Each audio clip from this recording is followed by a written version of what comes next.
اعوذ باللہ من الشیطان الرجیم بسم اللہ الرحمن الرحیم السلام علیکم ورحمۃ اللہ وبرکاتہ۔ میں آپ سب بہن بھائیوں سے درخواست کروں گی کہ ایک بار ہمارے پیارے نبی حضرت محمد صلی اللہ علیہ وسلم پر درود پاک پڑھنے کی سعادت حاصل کریں۔ اللہ تعالیٰ ہم سب مسلمانوں کو ہمارے پیارے نبی حضرت محمد صلی اللہ علیہ وسلم پر کثرت کے ساتھ درود پاک پڑھنے کی توفیق عطا فرمائے، آمین یا رب العالمین۔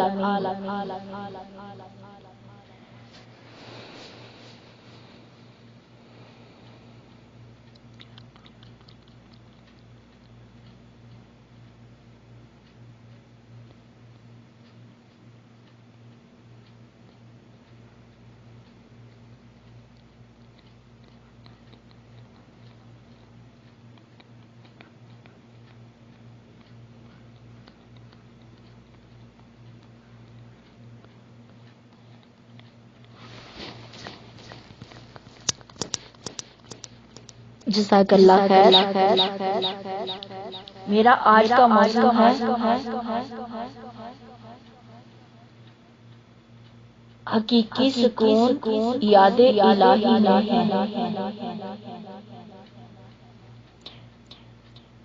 اور اللہ کا ذکر ہی سب سے افضل ہے، اور اللہ کا ذکر ہی ہمیں کرنا چاہیے، ہر وقت ہر معاملات میں کرنا چاہیے۔ اللہ کو کثرت سے یاد کرنے کا مطلب ہے کہ آدمی کی زبان پر ہر وقت زندگی کے ہر معاملے میں کسی نہ کسی طرح اللہ کا نام آتا رہے۔ یہ کیفیت آدمی پر اس وقت تک طاری نہیں ہوتی جب تک اس کے دل میں اللہ تعالیٰ کا خیال بس کر نہ رہ گیا ہو، انسان کے شعور سے گزر کر اس کے تختے شعور تک نہ پہنچ چکا ہو، جبکہ یہ خیال گہرا اثر رکھتا ہے۔ اس کا یہ حال ہوتا ہے کہ جو کام اور جو بات بھی وہ کرے گا اس میں اللہ کا نام ضرور لے گا، کھائے گا تو بسم اللہ کہہ کر کھائے گا، فارغ ہوگا تو الحمدللہ کہے گا، سوئے گا تو اللہ کو یاد کر کے، اور اٹھے گا تو اللہ ہی کا نام لیتے ہوئے، بات چیت میں بار بار اس کی زبان سے بسم اللہ، الحمدللہ، ماشاءاللہ اور اس طرح کے دوسرے کلمات نکلتے رہیں گے۔ اپنے ہر معاملے میں اللہ سے مدد مانگے گا، ہر نعمت ملنے پر اللہ کا شکر ادا کرے گا، اور یہ وہ انسان ہے جو اللہ کا محبوب ہے، اللہ کا پیارا ہے، اللہ کے نزدیک ہے۔ زندگی گزار کر چلے جانا ہی زندگی کا مقصد نہیں ہے۔ دنیا میں آتے ہیں تو کچھ خبر نہیں ہوتی کہ ہماری زندگی کا کیا مقصد ہے، جیسے جیسے وقت گزرتا ہے ویسے ویسے ہمیں پہچان ہوتی ہے، ہمیں معلوم ہوتا ہے، ہمیں پتہ چلتا ہے کہ اللہ نے ہمیں کس مقصد کے لیے دنیا میں بھیجا ہے۔ اور خوش نصیب وہی انسان ہے جو اس بات کو سمجھ جائے اور وقت پر سمجھ جائے، موت سے پہلے اس کو یہ عقل آ جائے، اس کو یہ شعور آ جائے، اور وہ اپنے گناہوں سے توبہ کر کے اپنے رب سے معافی طلب کر لے اور معافی مانگ لے اور اپنے اللہ سے رجوع کرے، ہر کام میں اللہ کو گواہ بنائے، اللہ کو یاد کرے، گناہ کرتے ہوئے یہ سوچے کہ مجھے کوئی ہستی ہے جو دیکھ رہی ہے، دنیا سے چھپ کر تو میں گناہ کر لوں گا، لیکن وہ اللہ ہے جو مجھے دیکھ رہا ہے، جو ہر حال میں مجھے دیکھنے والا ہے۔ تو انسان جب یہ بات اپنے دل میں سوچے گا تو کئی قسم کے گناہوں سے بچ جائے گا۔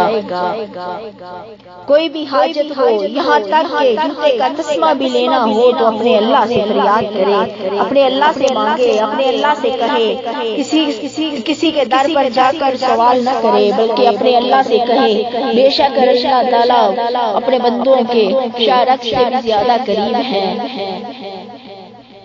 اپنے گناہوں کی معافی مانگے اور ہر حاجت پیشانے پر اسی سے دعا مانگے، یہی اصل ایمان ہے۔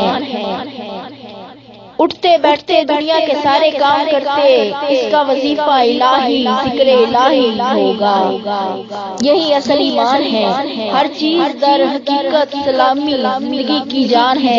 دوسری جتنی بھی عبادات ہے گنچے وہ بھی اللہ کے ذکرات ہی ہیں، مگر ان کے لیے بہرحال کوئی وقت ہوتا ہے جب وہ ادا کی جاتی ہے، اور انہیں یاد کر چکنے کے بعد آدمی فارغ ہو جاتا ہے۔ لیکن ذکر وہ عبادت ہے جو ہر وقت جاری رہتی ہے اور ہر انسان کی زندگی کا مستقل رشتہ اللہ اور اس کی بندگی کے ساتھ جوڑے رکھتی ہے۔ خود عبادات اور تمام دینی کاموں میں بھی جان اس چیز سے پڑتی ہے کہ آدمی کا دل مطمئن ہو، مخلص ہو۔ ان خاص اعمال کے وقت ہی نہیں بلکہ ہم وقت اللہ کی طرف رجوع ہو، اس کی زبان پر اللہ کا ہی ذکر ہو اور اللہ کے ذکر سے اس کی زبان تر ہو۔ تنہائی میں ہو، محفل میں ہو، کسی ایسی جگہ پر ہو، تنہا ہو، بس اللہ ہی کا ذکر کرتا رہے۔ محفل میں ہو تو اللہ کا ذکر کرتا رہے، اس کی بات اللہ کے ذکر سے شروع ہو اور اللہ کے ذکر پر ختم ہو۔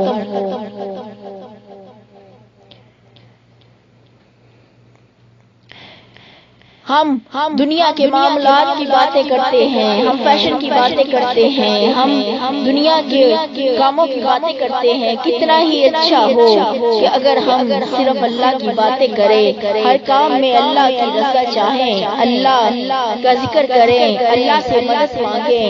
جو اللہ کا ذکر کھڑے اٹھتے بیٹھتے اپنی کربٹوں پر لیٹے ہوئے کرتے ہیں، اللہ تعالیٰ ان بندوں کو صوفیانہ میں جو ہے وہ بیٹھے کرتے ہیں شامل فرما دیتے ہیں۔ اللہ ہر حال میں اللہ کا ذکر کرنے والا جو ہے وہ کسی بھی کام میں کسی بھی معاملات میں ناکام نہیں ہوتا، بلکہ اس کے ساتھ ہر وقت اللہ کی مدد حال رہتی ہے۔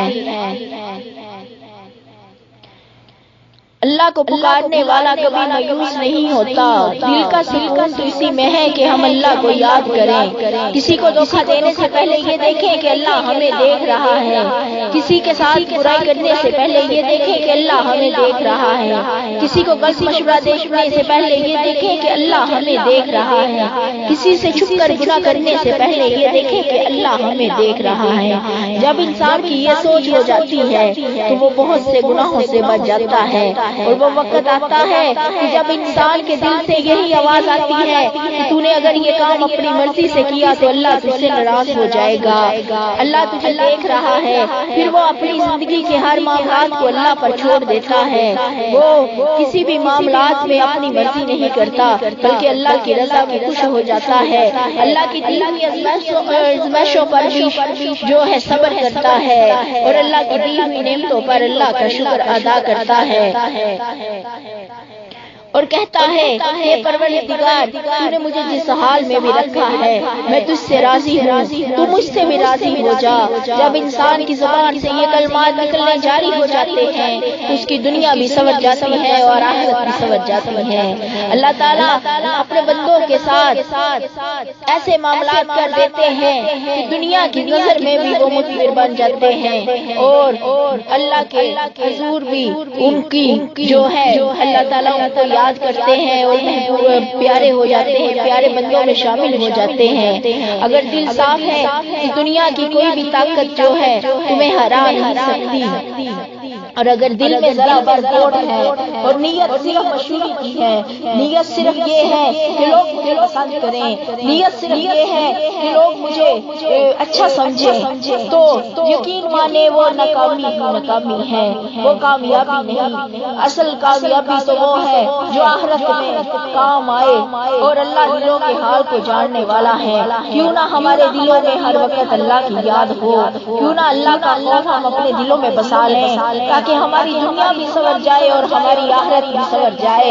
اللہ تعالیٰ ہم سب مسلمانوں کو ہدایت نصیب کرے اور ہمارے معاملات زندگی میں جو بھی مشکل مشکلات پریشانیاں تکلیفیں مصیبتیں ہیں، اللہ تعالیٰ ان کو اپنی رحمت سے دور فرما کر ہمارے دلوں کو سکون جیسی دولت سے مالا مال فرمائے اور ہمارا خاتمہ ایمان پر فرمائے، اور اللہ تعالیٰ ہم پر اپنی خصوصی رحمت کر کے ہمیں اپنے پیاروں میں شامل فرمائے، ہمارے لب پہ ہر وقت اللہ کا ذکر ہو، اللہ تعالیٰ ہم کو اس قابل بنا دے کہ اللہ تعالیٰ ہم کو بھی فرشتوں کی محفل میں یاد فرمائے، بے شک وہ رحیم ہے، کریم ہے، دلوں کو سننے والا ہے، اللہ تعالیٰ ہم سب پر رحم فرمائے، آمین یا رب العالمین، جزاک اللہ۔